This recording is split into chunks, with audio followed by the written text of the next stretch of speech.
Bueno, ahora hablaremos de un circuito de carga y descarga de capacitores.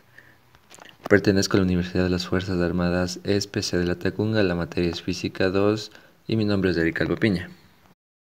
Bueno, empecemos viendo qué es un capacitor.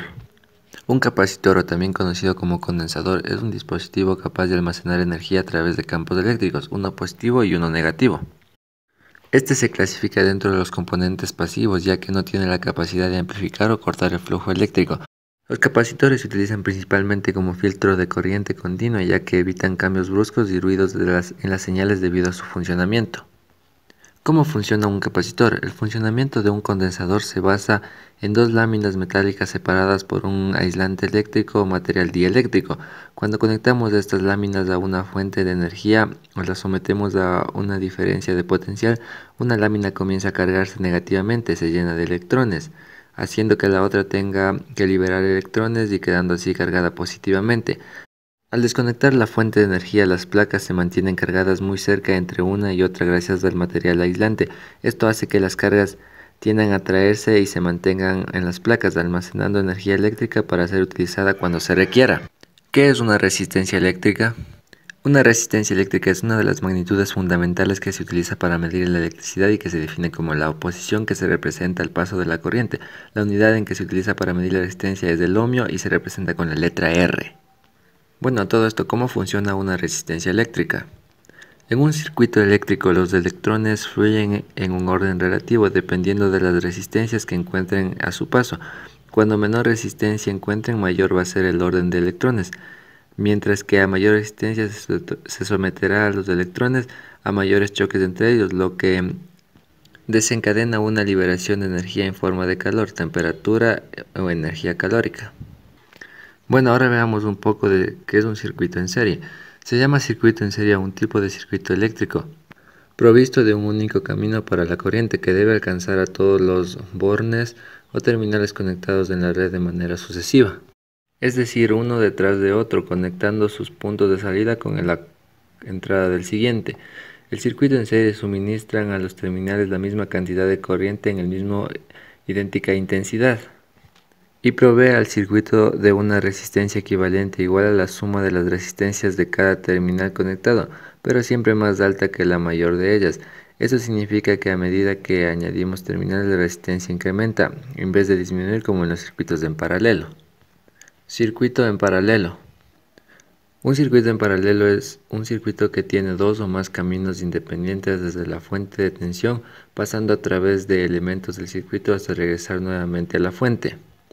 En este tipo de circuito, dos o más elementos están conectados entre el mismo par de nodos, por lo que tendrán la misma tensión. Si se conectan más elementos en paralelo, estos seguirán recibiendo la misma tensión, pero obligarán a la fuente a generar más corriente. Esta es la gran ventaja de los circuitos en paralelo con respecto a los circuitos en serie. Si se funde o se retira un elemento, el circuito seguirá operando para el funcionamiento de los demás elementos. La tensión es la misma en todos los puntos del circuito. Bueno, ahora sí, ¿cómo se produce la carga de un capacitor?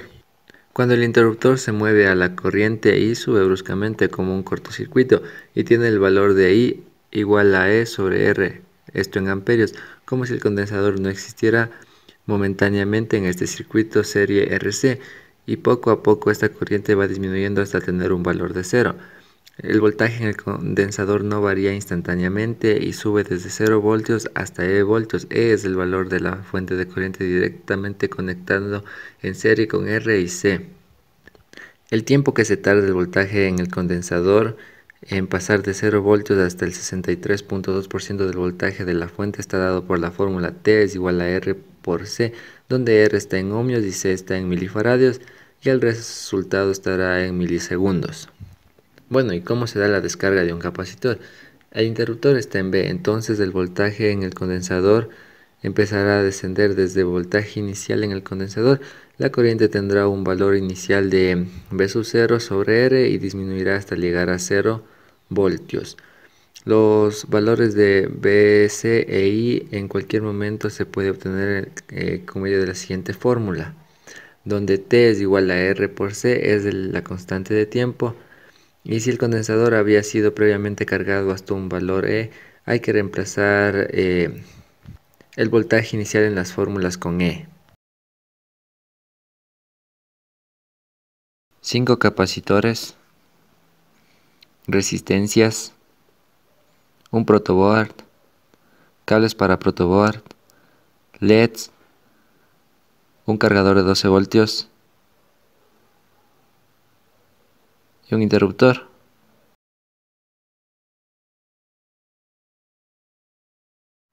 Comenzamos colocando las resistencias en el protoboard.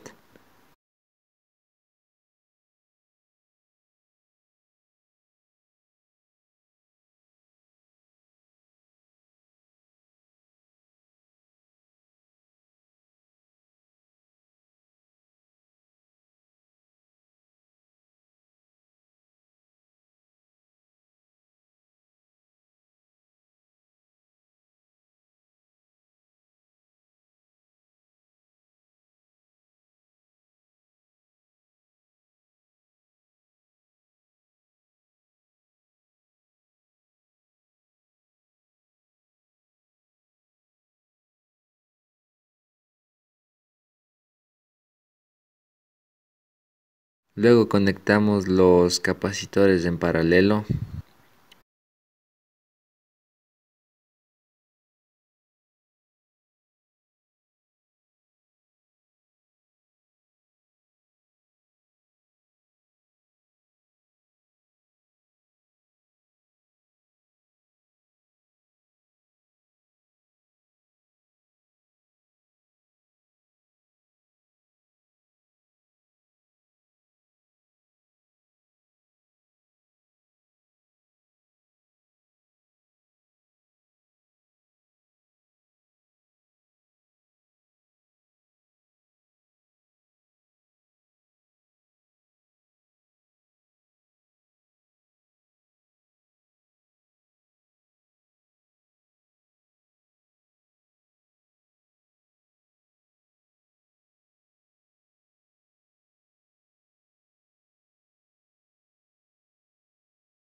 Usamos algunos cables para protoboard para hacer las conexiones necesarias para que pueda circular el voltaje por el circuito.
Finalmente colocamos dos cables en el protoboard para conectar hacia el cargador, uno positivo, uno negativo.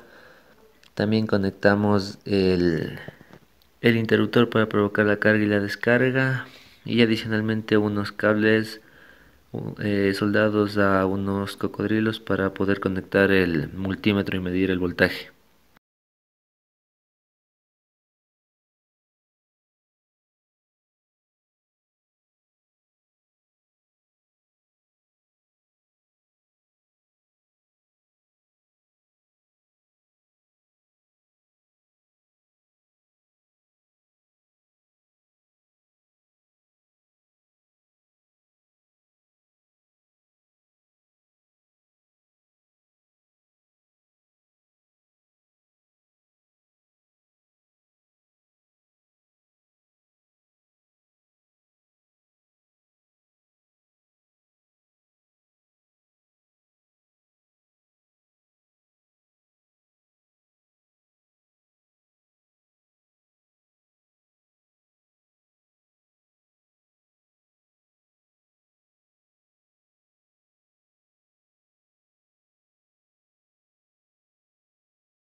Una vez realizados los 10 ensayos de carga y descarga de los condensadores, los ponemos en una tabla y tenemos que el tiempo medio de carga de un condensador es igual a 45.229 segundos y el voltaje medio es igual a 1.698.7 voltios, y para la descarga tenemos un tiempo medio de descarga de 30.224 segundos y el voltaje medio es igual a 0 voltios.